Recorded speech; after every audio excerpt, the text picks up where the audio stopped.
नमस्कार मित्रों। आज सीधू ने सच में हमारे साथ चंडीगढ़ से वरिष्ठ संपादक अजय शुक्ला जी जुड़े हैं। अजय जी, आपका सीधू ने सच में स्वागत है।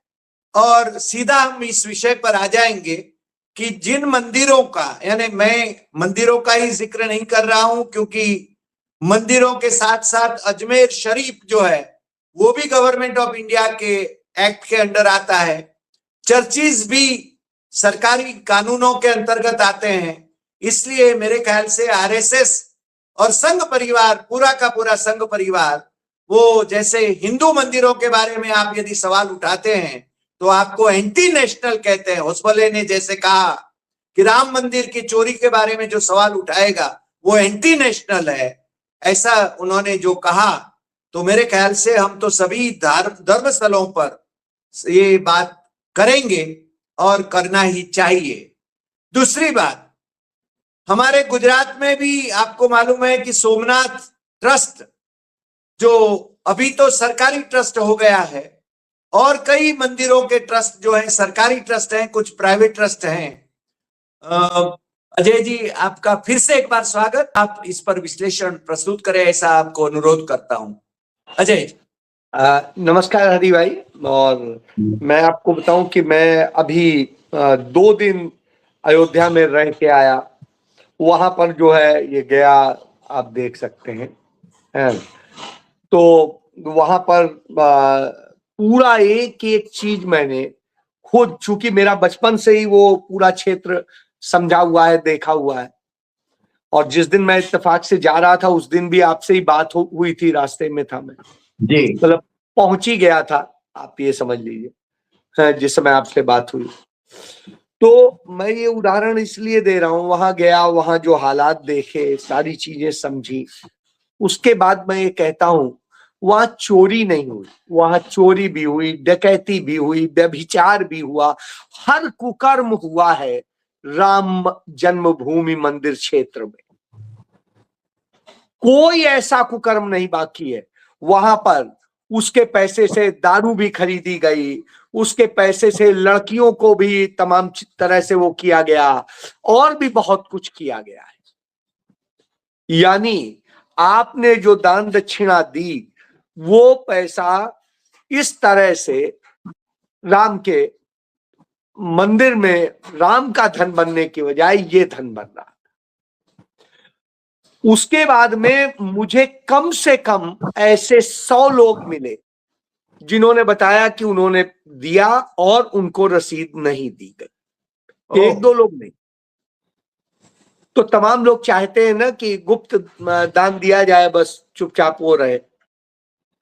तो उस तरह से करके इन्होंने वो पैसा इन्होंने रिकॉर्ड में दिखाया ही नहीं है। इसके बाद में हर चीज में कमीशन खोरी है।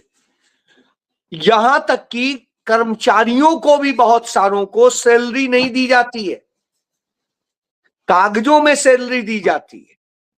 असल में उनसे भी उल्टा कमीशन लिया जाता है। मैं उदाहरण देता हूं। वहां 350 जो ये विकलांग लोग होते हैं उनके लिए व्हील चेयर्स है, या बुजुर्ग लोगों के लिए जी। तो वो 350 जो मंदिर परिसर में और उसके आसपास जो चलेंगी, वो इनके परमिशन के बिना नहीं चल सकती। उसके लिए प्रति कर्मचारी 25,000 रुपए सैलरी निर्धारित, लेकिन किसी को भी चमन्नी नहीं दी गई कभी। उल्टा कहा जाता है कि तुम प्रति व्यक्ति 150 रुपए वसूलना, 50 रुपए हमें कमीशन देना, 100 रुपए तुम कमाना।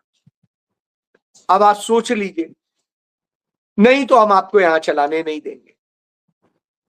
अब मान लीजिए कोई व्यक्ति 10 बार किसी को लेके गया तो 500 रुपया इन्हें दे देगा, 1000 अपने पास रखेगा। तो इस तरह की स्थिति इन्होंने की है कि हर चीज में कमीशन। छोटे छोटे सामान जो बेचते हैं उस क्षेत्र में, उनसे भी पैसा लिया जाता है, वसूली कराई जाती है।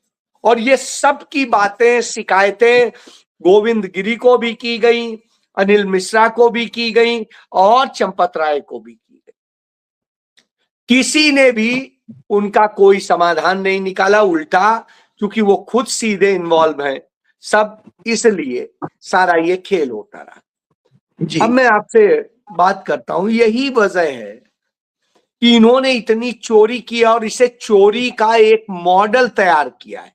जैसे आप याद करिए 2014 के चुनाव के पहले देश को गुजरात मॉडल दिखा रहे थे, जैसे गुजरात में कोई इन्होंने बड़ा महान कार्य कर दिया हो।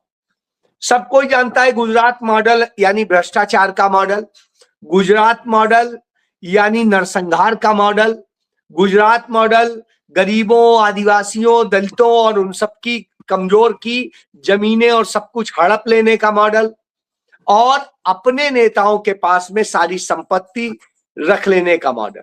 गुजरात मॉडल मतलब वसूली मॉडल, हफ्ता वसूली मॉडल। तो इस तरह से गुजरात मॉडल मतलब एक तरफ कहा जाए कि शराब नशा सब बैन है, दूसरी तरफ इन्हीं के लोग वो बिकवाएं और होम डिलीवरी दिलवाएं। तो इस तरह की का इन्होंने यहां पर भी किया। राम के नाम पर ये राजनीति करते आए। आपको याद होगा राजीव गांधी की सरकार थी, उसने तो ताला भी खुलवाया और मंदिर का शिलान्यास भी करवा दिया था। मंदिर बनने वाला था, शुरुआत हो गई थी,